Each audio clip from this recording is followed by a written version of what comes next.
This short video is an invitation to begin a process of reflection that will lead up to your final vows. This is a sacred time of discernment, a preparation for a commitment that will shape the meaning, relationships, and direction for the rest of your life. Your formation has not been a process of things that have been done to you, novitiate, practical training, studies, and so on. That is not it at all. Your formation has been a partnership between you and God, and between you and our Salesian congregation.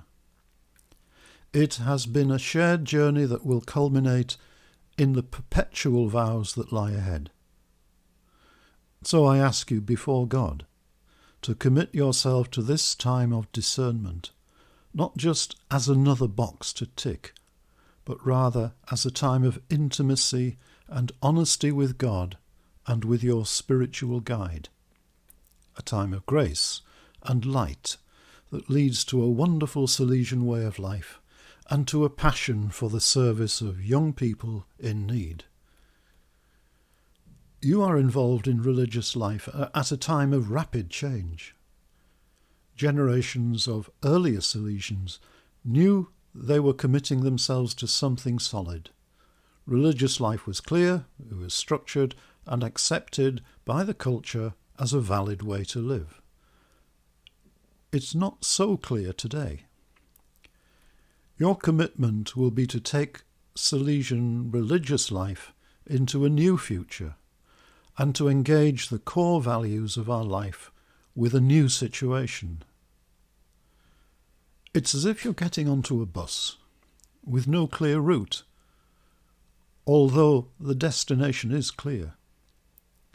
The destination for all religious is holiness of life in Jesus. But how we attain that through change is less clear.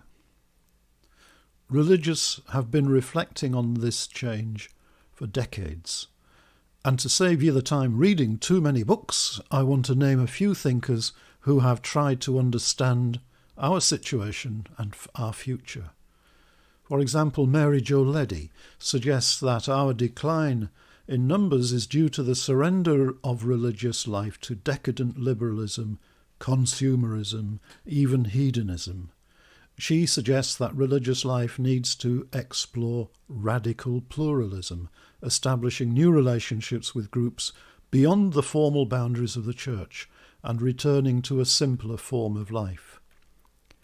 She also says that we need to allow this future to emerge in our congregations through waiting and allowing the Spirit to weave new purpose and energy into our provinces. Gerald Arbuckle is a Marist priest and an anthropologist, and he suggests that religious life follows the normal life cycle for any institution. It moves from the founder's energy to a point of really high engagement, followed by a decline towards low energy, where the founder's vision needs to be reconnected with the culture in relevant and radical ways. And, shockingly, he suggests that the decline in energy and the revival can take up to 70 years. Wow! Patricia Whitberg explains that the change in religious life happens through sociological models and concluded that the loss of a superior status to religious life after Vatican II led to a decline in the attractiveness of life and a decline in the numbers of vocations. It also made the act of vowed commitment much more challenging than in the past. So those who make the commitment now have to be much more determined, clear and conscious about what they were doing. The Vatican attributed the decline in religious life vocations to laxity in the essential elements of religious life, such as the cloister. Sandra Snyder sees the experience of decline as a spiritual process akin to the dark night of the soul, something that is difficult but also deepens our relationship with God. And she invites religious to a more mystical and prophetic engagement with life. It's all pretty confusing. And this thinking has been going on now for over 30 years. What's the answer?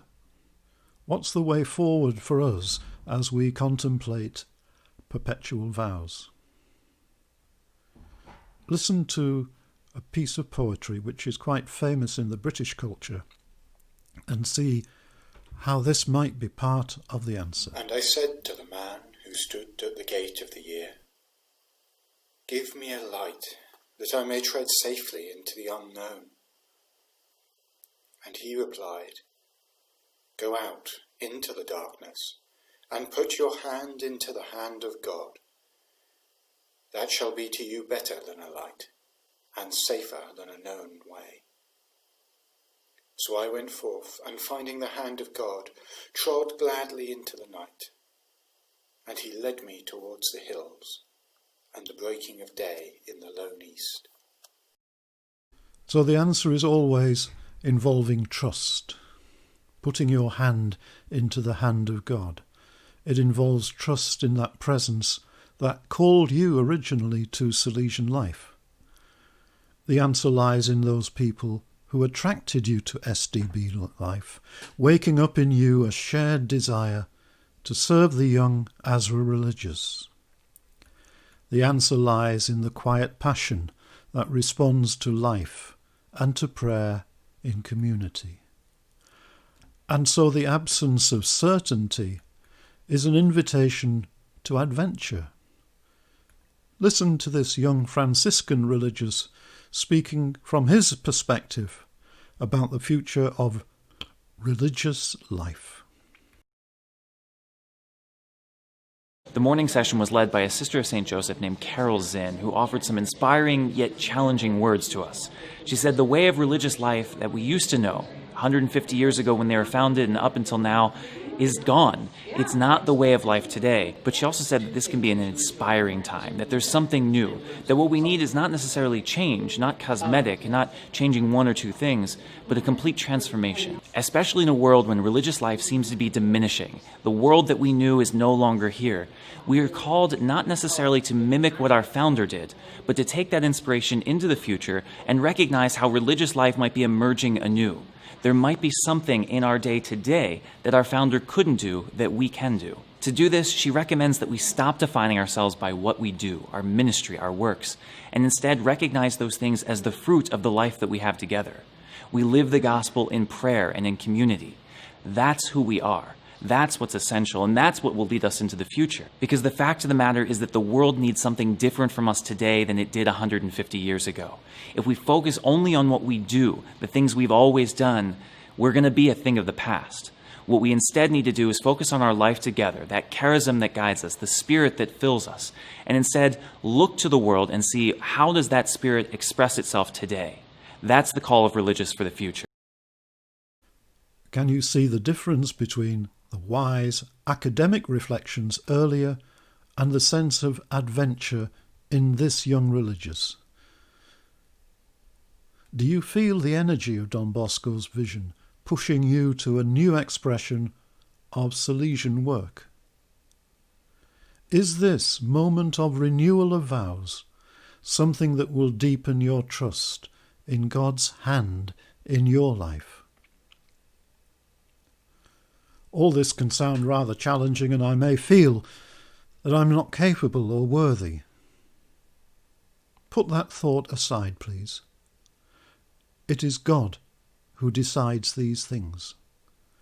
Listen instead to the voice of Francis de Sales. Religious orders are not formed for the purpose of gathering together perfect people, but those who have the courage to aim at perfection.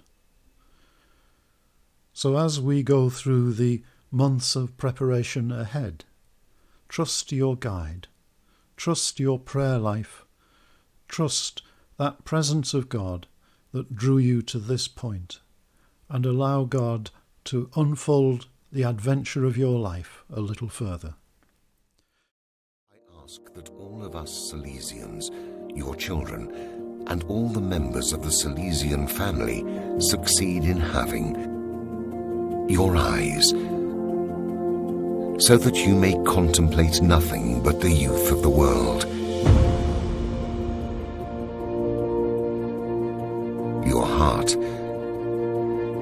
to love them as you knew how to love them, so as to make them feel loved. Your mind, full of apostolic imagination to meet their needs and expectations. Your industrious hands, to make your dreams and their dreams come true. Finally, your feet, to meet them where they are.